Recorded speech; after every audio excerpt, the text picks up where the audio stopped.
जिंदगी सारी उम्र संभलती रही गुनाहों पर। मौत ने आते ही कहा, मुझे 4 कंधे चाहिए।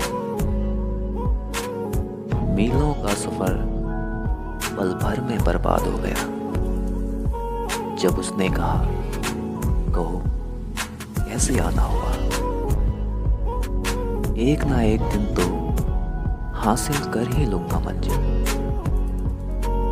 ठोकरें जहर तो नहीं जो खाकर मर जाऊंगा।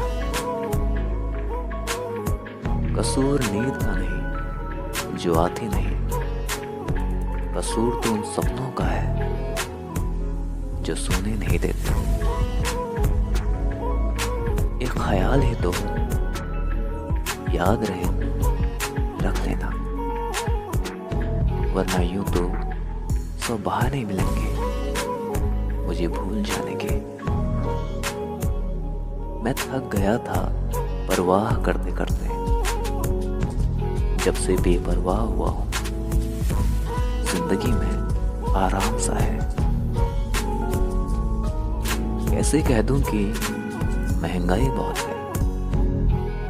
मेरे शहर के चौराहे पर आज भी 1 रुपयों में कई दुआएं मिल जाती हैं।